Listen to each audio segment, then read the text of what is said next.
Hello and welcome to another How to Code Well web chat. My name is Peter Fisher. Today we're going to talk about Bowerjs. Now, a few months ago, it's probably longer than that, Bowerjs announced that they are going into maintenance mode. They are now legacy. And that, for me personally, meant that I needed to change a lot of things in some of the projects that I'm working on, especially a big project that I'm currently working on that I'll be working on for the next 6 months or so, because that was using Bowerjs as a means of managing front-end JavaScript packages, and that's what it was doing, right? Bower is a way of managing or package management system for front-end JavaScript stuff. And so they went into legacy, they went into a maintenance mode. The reason why they did that is simply because in order to have a package management system like Bower, you needed to have another package management system for that to be installed on.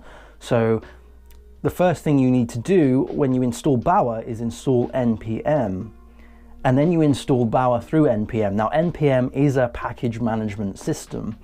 When I started using npm, it was pretty damn complicated and a little bit messy. It still is in some regards, however, oh my god, has it improved. So it was very difficult to justify the need of using Bower when you had npm anyway.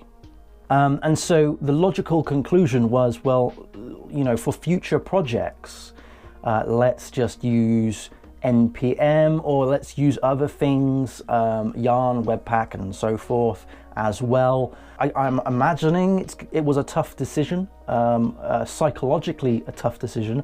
Think of all the hours spent that those maintainers had spent working on that thing to know that it's going to slowly fade. Now, in my opinion, they've done a great job, and if they ever watch this, I would like to just personally thank them, buy them a beer if I could ever see them, for all the hard work that they've done.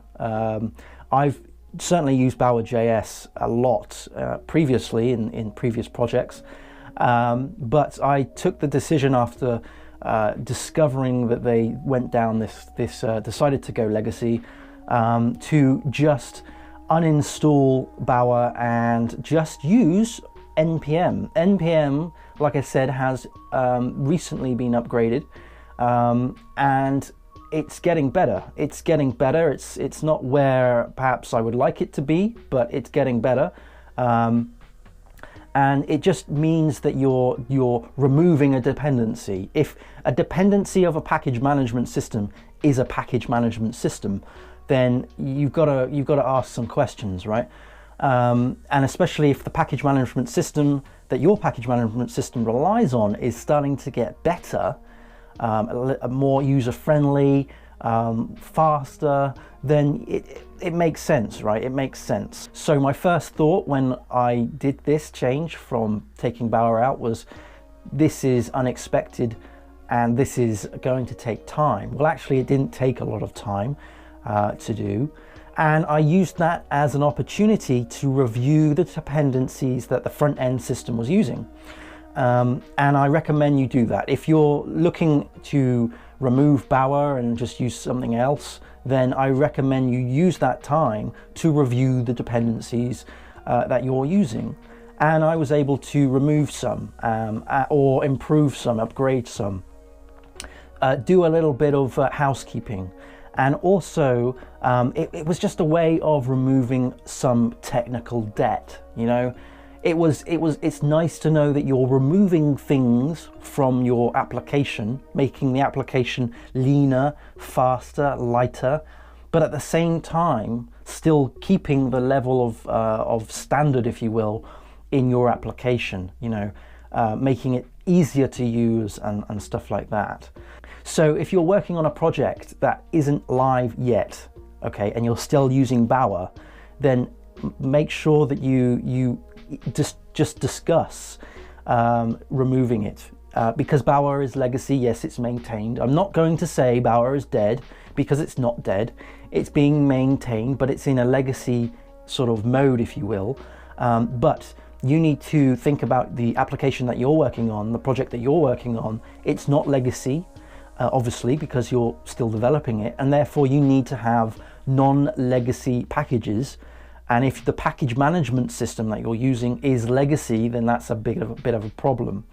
Now, if you're a junior developer and you're looking at this, or just as someone who's thinking about getting into the industry and you're going, you know, how on earth do you guys work in such an environment where one day something is working and the next day it gets called legacy and taken down and something else gets replaced? Well, that is just the way the web evolves. That is just the way the technology evolves, or at least one of the ways. Like I said, it was probably a hard decision for the maintainers to do this. It was probably an obvious decision, but psychologically and you know, the amount of time they must have spent sorting out Bower, creating Bower, they've obviously had a very reflective process, and I applaud them for that. It's not an easy thing to do, and they came to the conclusion, the realization that actually you don't need Bower anymore to do the things that Bower was doing. There are other things that you required for Bower to work that does it just as well, or in some cases better. So they thought about the community, the JavaScript community as a whole, and took that tough decision, which was obviously pretty obvious of a decision, but still it must not be easy to be working on something, maintaining something, when you know it's slowly going to fade out. So I just want to add that bit into this talk, because there is an emotional attachment to this. Whenever you write code, you're obviously slightly emotionally attached because you've attached time to this. I suppose you could say your blood, sweat and tears into this. It becomes your baby, and when that baby gets replaced, there is a little part of you that misses that, okay? So if you're looking at this video and you're thinking, you know, this working in this environment where everything is moving and shifting and nothing is stable, well, it is stable, it's not that bad at all. But this is the natural order of things. You develop a piece of software, you release it out into the wild, other people use it, other people change it, in terms of the open source community anyway. And that gets improved. Some of it gets replaced by other things and so forth. So the point is that the stuff that you're working on today won't be the stuff that you're working on in 2 years, 5 years, 10 years time. And the stuff that you learn at university won't be the stuff that you'll come out and use in the real world. It's the experience, however. I have talked about that a lot. I'll put a link in the description and up here if you want to look at the talks I've done about education and why I think university is a good idea for programmers. Another thing that I would like to mention is how graceful the maintainers have decided to put this into legacy. They've actually suggested other things to use, and that's great, right? Because not only are they taking a step back and putting it into legacy, but they're also advertising how to go forward, which is great. And I hope that other communities and other libraries and other package management systems, maybe other things that we open source people do, I would hope that they would look at the way Bower had treated this transition and took some lessons from that and advertised how else to do the thing that the person who's landed on that page is looking to do. So they've suggested things like WebPack, and they've said using Yarn and stuff like that. So that's just a lovely way of transitioning, to show the people how to easily transition from one to the other, which is great. So I'm going to leave it there. I would just like to end on a note though. Bower is not dead. I see a lot of posts that say Bower is dead. It's not. It's in maintenance mode. Bower will eventually fade and die, obviously, but there are so many applications out there that need Bower that you simply just can't pull the plug on these things. You can't just go, no, suddenly Bower's gone, the repository is out of here, nobody can use it anymore. People would be in uproar. Bower isn't dead. It's not dead. It's not going anywhere soon, but it is in legacy. That is an important point.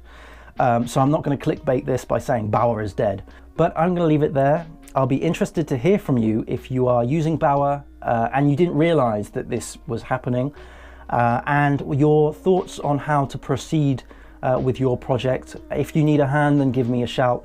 And if you didn't realize that this is the situation that we're in, I hope that you will see this as perhaps the opportunity to speak to your development team and say, look guys, we need to sort this out. This project that we're working on is using a legacy package management system, and so please can we put in the roadmap and allocate some time to actually transition from Bower to something else. Otherwise you'll be releasing your product using a legacy package management system. And I would also be interested to hear what types of package management systems that you are using as an alternative to Bower. I'll put those in the comment section below. I'll be interested to hear what you're using. Do subscribe to pick up the latest web chats like this one. I do that every Friday, so this is talking about web development. It's also talking about freelance development and career and web development careers and so forth, as well as the Tuesday show, which is tutorials. So I've got tutorials on PHP, MySQL, Docker, and even Jekyll as well. And there's some other things that are happening and bubbling up in the background, which I'm excited to talk to you about in the web chats on the Friday show. So do subscribe to pick that up. If you found this helpful, do give it a thumbs up, do like it, and share it around to others that might find it useful as well. Thanks again for watching, and I shall see you again soon. Cheers, bye.